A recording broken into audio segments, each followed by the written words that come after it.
Well, welcome back, Texas. So Wendy and I are excited to continue diving into the show. Michelle had to take off for the rest of this segment, but we are excited to be with the amazing Dr. Caroline.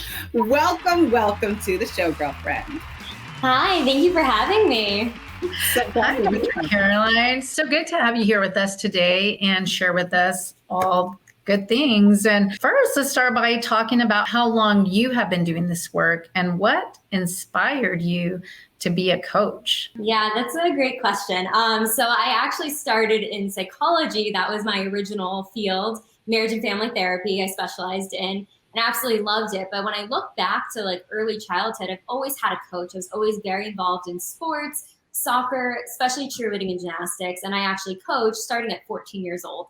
So it's always been in my blood. My dad was a coach. So it was always there for me. But I think when I really switched from psychology to coaching, I realized that there was this gap within myself where I really was very goal oriented, where I wanted to partner with my clients and show them there's a way to transform in a short period of time. I respect therapy. I'm a huge advocate for it.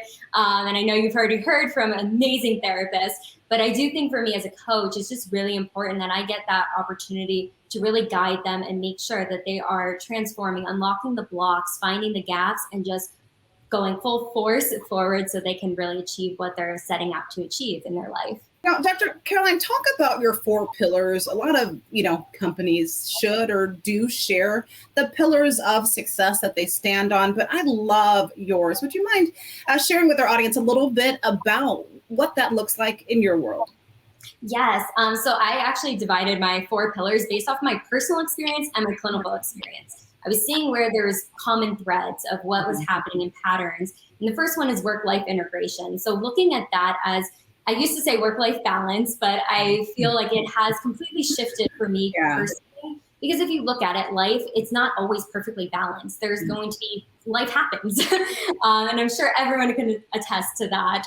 But for me, it's really being able to intertwine work and life and being able to do that and creating time and financial freedom, because when we're doing that, we're able to find the gaps, have more time for our family, our friends, the things that matter to us, our values. So that's the first pillar. The second one moves into self-love, because once you have an identifying where your balance is or your integration is, you're able to really look into yourself and identify, what do you need? What do you want? What's important to you? How can you take responsibility for your own happiness, as well as just what you're fulfilling for your own well-being? So that's my second pillar. And then once we move into the third, which is boundaries, being able to implement and enforce your boundaries, being able to communicate effectively and building upon that. Because I think people communicate, but maybe it's not effective.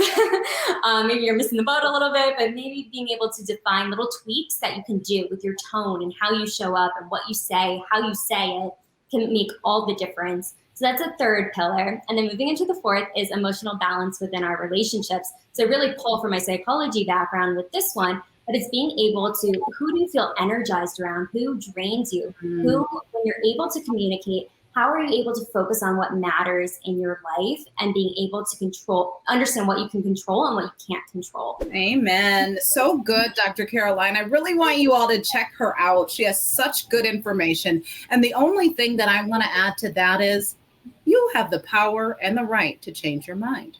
So if you have said yes to something, but you later decide it's not in your capacity, that's okay too. I think we think once we say yes, we have to go with the yes. But you know what? It's okay to change your mind and make it a no. Start today. Create those boundaries, okay? Because I think it'll create a healthier life and a healthier space for you and your family. So Dr. Caroline's so good. You guys hit her up. She's got all the deets. Her Instagram is right there on your screen. And your website. Share that with us once more. Yes, it's just drcarolineiskovitz.com. I love it. Thanks, Dr. Caroline. Are you at home catching all this girl boss magic? We hope so. We are going to continue to inspire after the break. We'll be right back.